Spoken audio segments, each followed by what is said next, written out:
Yo les scènes, bienvenue sur Debut Time, vos vidéos sur Dragon Ball. On se retrouve pour un nouvel épisode des prédictions de Baba où on va revenir sur le teaser du prochain épisode. L'épisode 100.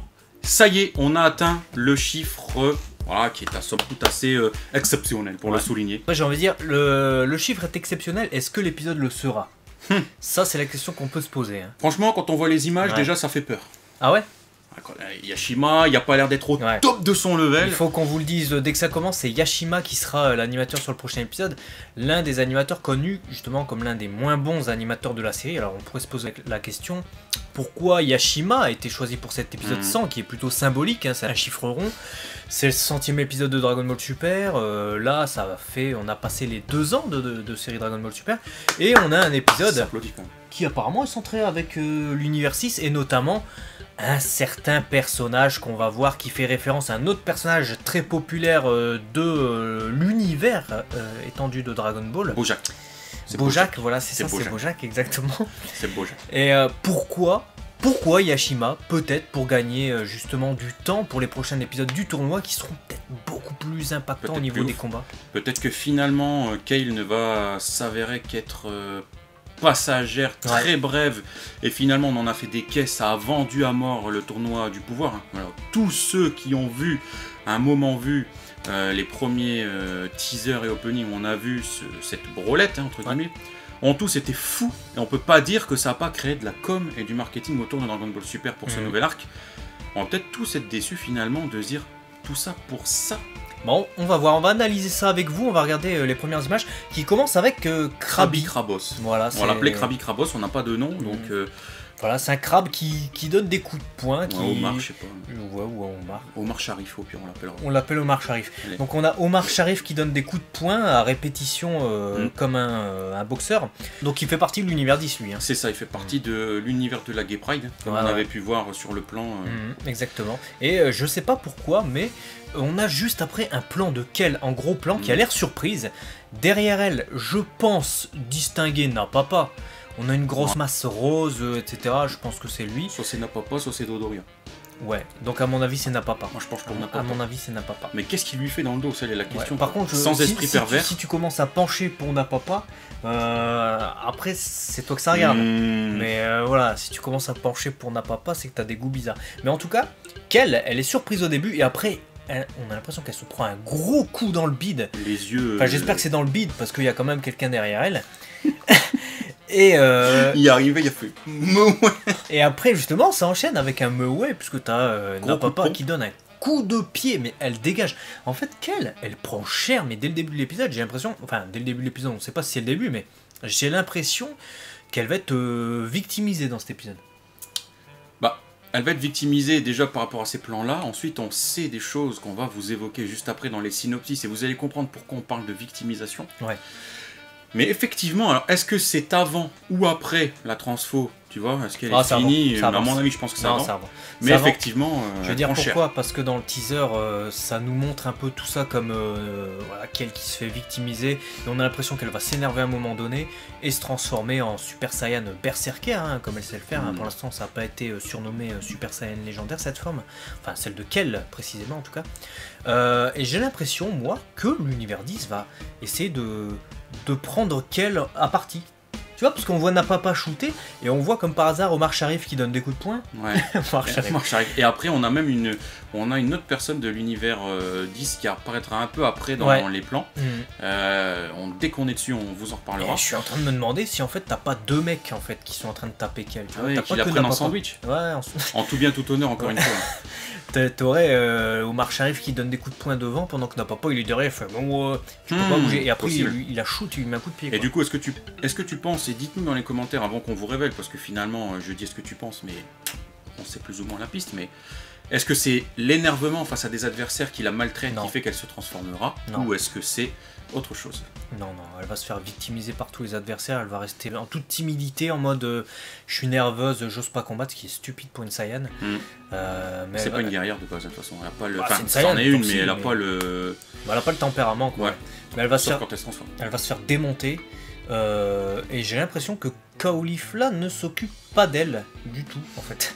C'est ça qui m'étonne beaucoup parce que c'est sa petite protégée et généralement c'est que si tu fais à ma petite protégée toi, que si tu veux, elle s'énerve comme ça, elle parle comme ça vraiment aux gens et puis elle leur met des coups de tête. Après elle est peut-être prise là, par surprise parce que on voit Caulifla qui va du coup aller en direction de Goku parce que on va y revenir dans le synopsis après, mais je pense qu'elle veut l'affronter ou quelque chose comme ça. Ouais. Peut-être que pendant cette phase où elle est quand même concentrée pour aller combattre, parce qu'à un moment donné elle n'est pas là pour faire de l'assistanat et du babysitting, peut-être qu'au moment où elle est comme ça, elle se retrouve toute seule et puis t'as des, comme tu sais, un peu la manière des cinémas, genre t'as des méchants qui font qui viennent derrière et elle est toute apeurée parce qu'ils en profitent qu'elle soit toute seule.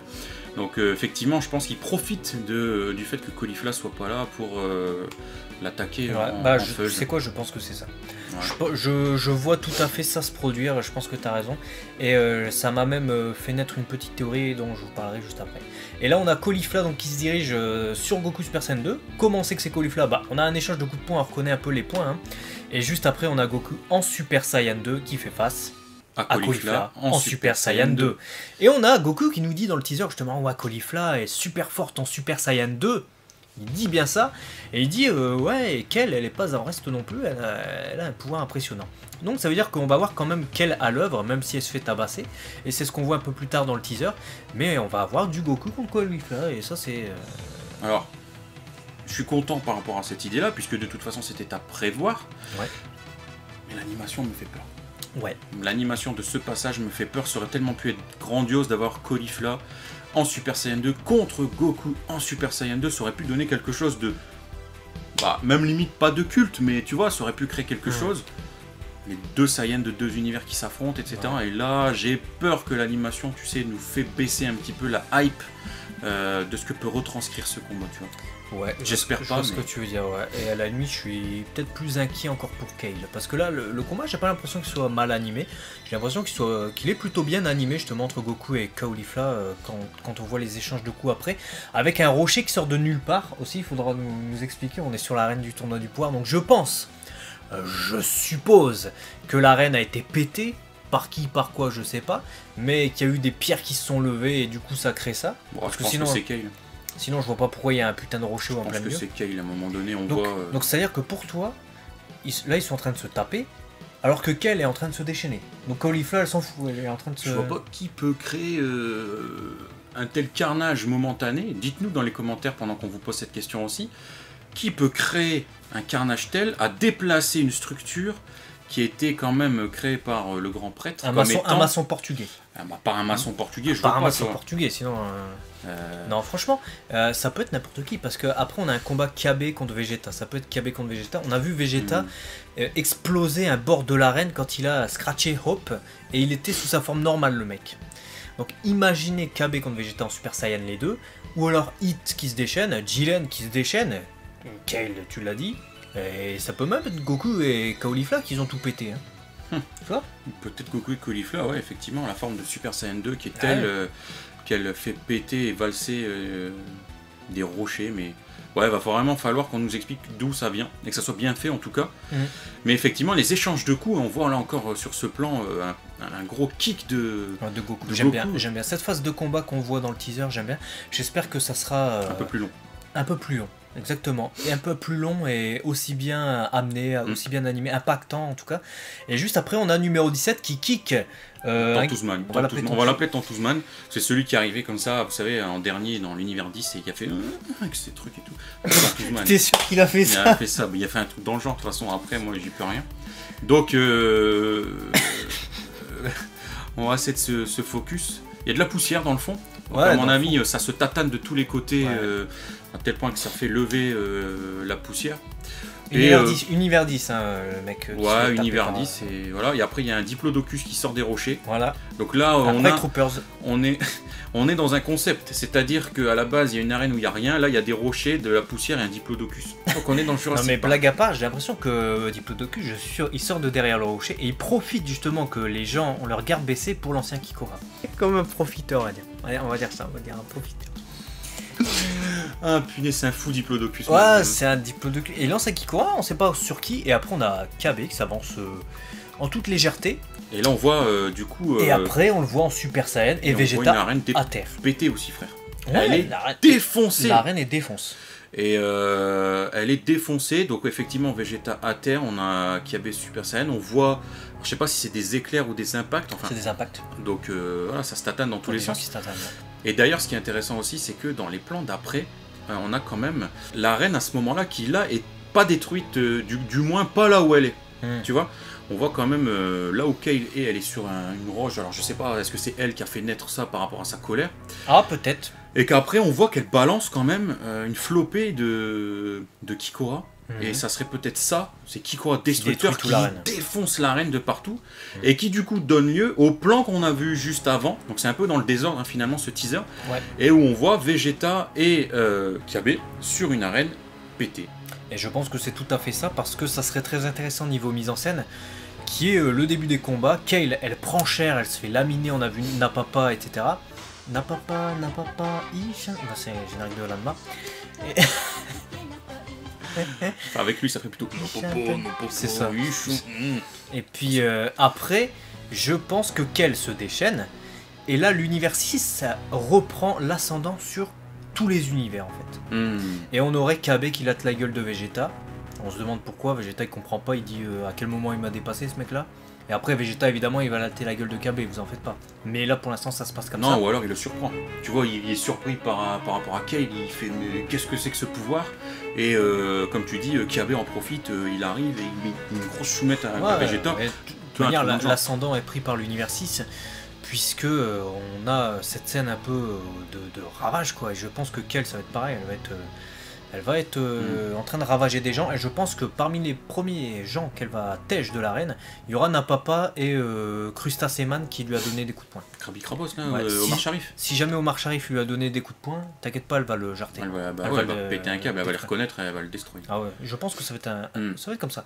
Donc c'est comme ça que Napapa va connaître sa fin dans ce tournoi, je pense. Et juste après, on a Hit qui enlève les mains de ses poches.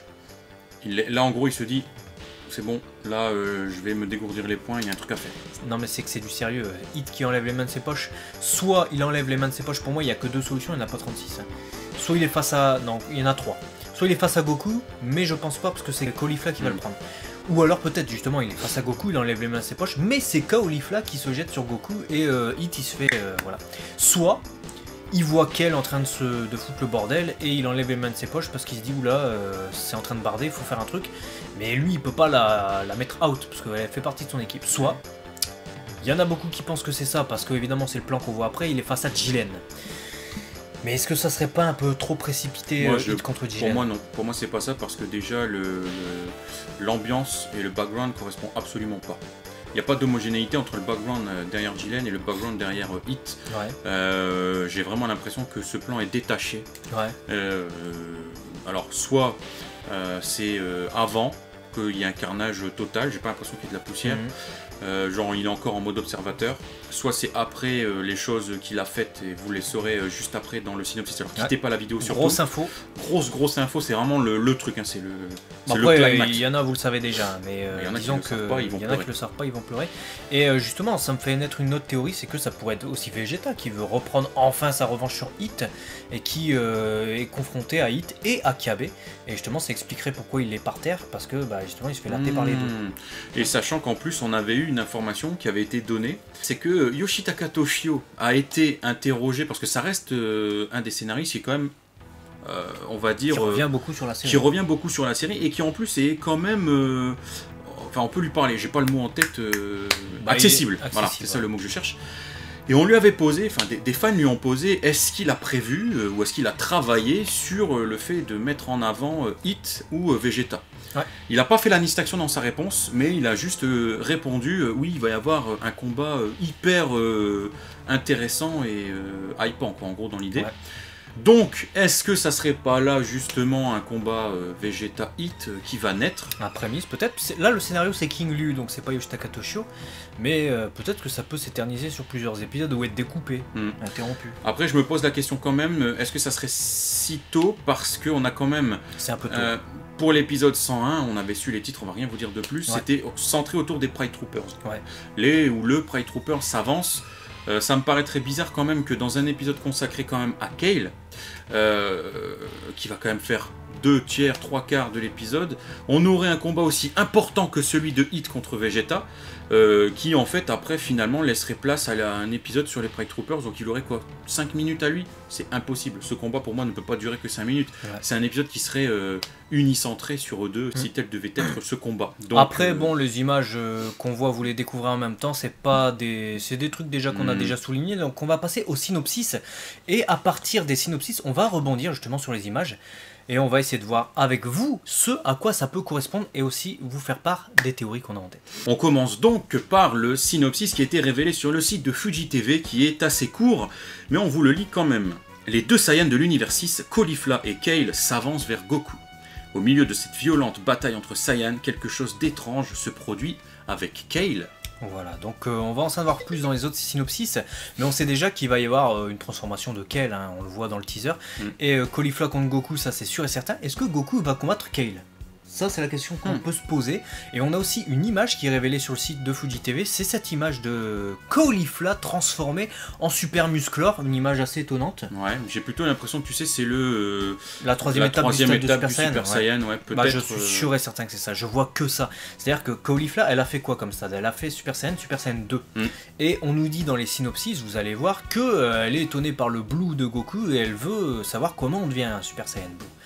Il est possible qu'en tentant de se transformer, justement, elle ait recours à cette forme de deuxième étape de Super Saiyan. Voilà, qu'elle tente de maîtriser sa force, et là, justement, elle fait un excès de puissance. Parce qu'on sait que c'est une forme qui justement consomme beaucoup d'énergie, mais qui est née d'un afflux dans les muscles, qui permet justement de faire grossir les muscles, ce qu'avait fait Trunks, Goku dans la série. Peut-être que Caulifla va avoir recours comme ça, tentant de se transformer en Blue, ou alors Goku la surpasse, ou alors Goku la surpasse tellement malgré tout. Ouais, mais elle est en Super Saiyan 2. Super Saiyan 2, ça surpasse largement la deuxième étape du stade. Mais est-ce que c'est pas la troisième avant étape? Est-ce que c'est pas avant, justement, tu vois, avant de passer en Super Saiyan 2, est-ce qu'elle tente pas cette forme-là pour essayer de... Ouais, mais elle connaît déjà le Super Saiyan 2, donc ça... Il n'y aurait aucun intérêt.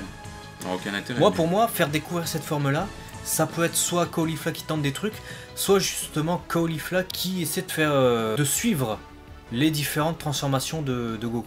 On sait que c'est un scénario de King Lu, donc il peut très bien nous faire des références comme ça. Goku, il peut passer par toutes les étapes de Super Saiyan pour lui faire des démonstrations, et elle peut essayer de les imiter. C'est une génie aussi du combat. Ou alors ça peut être même carrément Caulifla qui fait face à Kale, qui est transformée, et elle essaie de la raisonner, elle voit qu'il n'y a rien qui marche, et elle se met en super muscleur pour essayer de la retenir ou un truc comme ça. Tu vois, c'est possible, ouais. Et alors, j'ai pensé à un truc, je pense absolument pas que ça puisse être ça, mais imaginons, comme tu disais tout à l'heure, Goku parle d'une Caulifla qui est quand même assez puissante en Super Saiyan 2. Est-ce que finalement, cette forme de musclor serait pas, plutôt qu'être la deuxième ou troisième étape du Super Saiyan simple, la deuxième ou troisième étape du Super Saiyan 2 que Caulifla aurait pondu de par son génie du combat, tu vois? J'aimerais pas, parce que ça voudrait dire que Caulifla, son stade ultime pour l'instant, ça serait ça, quoi. Ouais. Et j'aime pas cette forme, en fait. Je la trouve... Déjà, je l'aime pas trop avec Goku et Trunks, même si avec Trunks c'est stylé, c'est le truc... c'est un moment énigmatique, on va dire, dans le manga. Mais Caulifla, elle a pas besoin de ça, et puis en plus, je la préfère féminine, Caulifla, c'est logique. Elle est bodybuildée. Là, elle a pas besoin de ça, on n'a pas besoin de faire des femmes musclores pour faire des femmes fortes. Ça fait un peu Biscuit Kruger dans Hunter x Hunter, je sais pas si c'est voulu pour faire une petite référence. Il y a déjà Kel qui est comme ça, qui fait déjà un Broly bis où ils ont juste mis du rouge à lèvres et tout, et des seins, bah du coup c'était pas... Broly transsexuel. Ouais, c'était pas la peine, quoi. Et justement, en parlant de ça, on a les synopsis et je vais vous parler d'une petite théorie. On a donc celui du Weekly Shonen Jump, donc qui est le plus complet généralement, et qui nous dit quoi? L'éveil de Kale, le tournoi du pouvoir sombre dans le chaos. Avec l'élimination de Krillin, Goku et les autres se retrouvent à 9. Pendant ce temps-là, quelque chose d'étrange se produit avec la petite protégée de Caulifla, Kale de l'univers 6, qui se transforme. Cette semaine pour Caulifla, elle apprend la méthode pour se transformer en Super Saiyan Blue. La Super Saiyan Caulifla est témoin de la transformation en Super Saiyan Blue. Elle tombe en admiration pour cette puissance et décide d'aller demander à Goku, qui est pourtant son ennemi, comment faire pour se transformer ainsi. Cependant, Kale se transforme évidemment, voilà. Etc. Par contre, on avait eu également dans d'anciens Baba qu'on vous avait fait, je ne sais pas si vous l'avez vu ou pas, mais on vous parlait des épisodes 99 à 101 de mémoire, voire même 102. Et on avait eu des synopsis, et notamment un qui venait d'Animage, et on va vous le lire aussi parce qu'il est intéressant. Ouais. Kulilin est vaincu contre toute attente. L'univers 7 vient de perdre l'une de ses forces. Pendant ce temps, Caulifla et Kale de l'univers 6 viennent demander à Goku comment faire pour devenir des Super Saiyan Blue. Ébahi de voir Caulifla en train de se transformer en Super Saiyan, Kale devient soudainement jalouse de Goku. Ouais, donc en gros, elles veulent devenir Super Saiyan Blue. Mais est-ce que Goku va se transformer en Super Saiyan Blue dans cet épisode à la suite de son combat contre Caulifla ou est-ce que justement elles ont vu Goku en Super Saiyan Blue lors de son combat contre le trio de danger? Je pense plutôt sur la deuxième. Là, on nous souligne quand même un Goku en Super Saiyan 2. On va avoir, je pense, beaucoup à faire avec Kale. Est-ce que ça serait pas encore too much, à moins que l'épisode peut se terminer dessus, mais bon, comme les synopsis se basent sur le fait de devoir discuter du Super Saiyan Blue, ça peut pas se terminer sur ça. Ouais, surtout qu'on a Donc, une information à propos de Jiren à un moment donné. Qui nous avait dit, et attention, il y a du lourd, Kale de l'univers 6 se transforme soudainement et on voit valser ses adversaires les uns après les autres. Elle continue de se déchaîner sans même prêter attention à la voix de son ami Caulifla. Cette même Kale est alors vaincue par Jiren, sans dire un mot. La perfection masculine, on vous l'a dit. Voyant la force de Jiren, Son Goku ne peut réprimer son envie de vouloir l'affronter. Voilà, donc Jiren qu'on voit dans le teaser, ce serait certainement ça. Soit Jiren qui observe, qui s'apprête à passer à l'action, soit Jiren qui vient tout simplement d'étaler Kale. C'est ça. Imagine, en gros, il arrive, bah Allez, si voilà. t'arrives bien. Elle redevient normale, tu vois, avec les yeux qui disparaissent, KO. Pas Alors, morte. Ouais, alors au début, quand on a fait la vidéo que vous pouvez retrouver juste en haut, tu m'avais posé la question, est-ce que tu penses que Kale va être out, qu'elle va sortir du ring? Je t'ai dit oui, parce que pour moi il me semblait que ça me paraissait évident qu'elle allait sortir du ring. Après avoir vu le teaser, je suis plus sûr. C'est-à-dire que je pense, parce que ça serait déjà imprématuré d'avoir Kale qui sort du ring là maintenant. Elle aurait rien fait en fait, elle se fait tabasser par Napapa et les mecs de l'univers 10, elle se transforme et puis bim, elle est morte. Enfin, elle est étalée. Donc il est possible, et je me base sur quoi pour dire ça? Sur ce Chara Design là de Tadayoshi Yamamoto qui avait été révélé à un moment donné dans le V-Jump, où on voyait une forme semi-hybride intermédiaire entre la forme qu'elle a en berserker et puis sa forme sa forme normale quoi en fait. Et donc je me dis, si on veut voir cette forme, on est bien obligé d'avoir un moment donné. Donc soit c'est une évolution après la forme de berserker qu'elle a, soit elle arrive à maîtriser cette forme à un moment donné, plus tard dans le tournoi. Donc pour cela, il faudrait qu'elle ne soit pas éliminée. Donc il est possible que Jiren tout simplement lui mette un gros coup de poing, bim, elle tombe, elle est évanouie. Sa forme de berserker déchaîné s'arrête, mais elle n'est pas éliminée. C'est possible. Je préférais peut-être que ce soit ça. Parce que sinon ça voudrait dire qu'en fait elle se transforme sur cette forme intermédiaire et de là elle repète un câble et là elle devient berserker. En fait ça serait juste un passage de quelques secondes qui servira à rien. Donc ça sert bien à grand chose de faire un Chara Design de ouf si c'est pour nous faire juste un truc comme ça. Donc je préférais qu'elle soit évanouie. Maintenant la grande question c'est, elle est évanouie par rapport au danger qu'elle représente, est-ce que il n'y a pas, que ce soit un Pride Troopers ou n'importe quel autre combattant, quelqu'un qui va se dire il faut l'éliminer parce qu'elle, si elle se réveille et pète un câble, elle peut être dangereuse, et quelqu'un qui va profiter à un moment donné du fait qu'elle soit, mettons, pétée par terre pour la mettre dehors, tu vois. Tu la laisses pas dormir si tu sais qu'elle est dangereuse. Sur ça, je suis tout à fait d'accord, mais après, j'ai envie de dire, si tu as envie d'exploiter Kale et que cette forme vraiment elle n'est pas montrée, cette forme soi-disant intermédiaire, ou aboutie en tout cas peut-être, parce que ça se trouve c'est la forme aboutie tu vois de sa forme de berserker. En gros ça se développe en gros et il y aurait une sorte de, comme le Super Saiyan 4 quoi. Une maîtrise quoi. Une maîtrise interne. Ah pourquoi pas. Bon, si on voit pas cette forme en tout cas c'est obligé qu'on va la voir, donc du coup Kale ne va pas valser. Si on la voit, et Kale elle va dégager, Jiren il va la jarter. On verra bien. En tout cas, voilà pour nos prédictions. Dites-nous dans les commentaires ce que vous en pensez. Nous, on a hâte de voir cet épisode, même si on s'attend pas à du ouf, parce que même si c'est King Liu au scénario, ça reste Yashima à l'animation, et surtout, il y a beaucoup de choses à caser. Vous l'avez vu dans tous ces synopsis, vous l'avez vu même dans le teaser. Il y a Goku contre Caulifla, il y a Kale, il y a Jiren, Hit. Qu'est-ce qu'il va faire, Hit? Il va se battre contre qui? Est-ce qu'il va vraiment se battre contre Jiren? Nous, on en doute. Parce que s'il se bat contre Jiren, pour nous il se fait étaler, donc ça servira à rien de se faire combattre contre Jiren. Il y a Vegeta Kiabe. Vegeta Kiabe, est-ce qu'il y aura Vegeta Hit? Est-ce qu'il y aura Goku Hit? Et Omar Sharif. Il y a Omar Sharif qui va se taper, il y a plein de trucs. Il y a Tantouzman, il y a numéro 17. Après il est possible aussi qu'il y ait un échange de coups entre Jiren et Hit, et que le combat n'aboutisse pas, et que finalement Jiren il aille sur Kale, tu vois. Ah ouais, aussi ouais. Après, je pense juste à un truc, tu sais, par rapport à ce que tu disais, est-ce que si elle est rétamée par terre, elle serait éliminée ou pas? Ouais. Peut-être que ça justifierait, admettons que Caulifla arrive à atteindre la forme d'un Super Saiyan Blue et qu'elle la défende en fait. C'est-à-dire, elle laisse personne toucher Kale, qu'elle soit dedans comme un après c'est le bouclier. tournoi du pouvoir, hein. Caulifla elle est pas là pour jouer la nourrice. Hein. Dites-nous ce que vous en pensez en tout cas dans les commentaires, et puis sur quelle théorie vous penchez, et puis dites-nous aussi les vôtres, hein, puisque vous avez peut-être des idées qu'on n'a pas eues. Puis on se retrouve très vite pour de nouvelles vidéos comme d'habitude. N'hésitez pas à partager si vous avez aimé, et à liker pour nous soutenir, c'est comme ça que ça marche sur YouTube, et à très vite. Matane.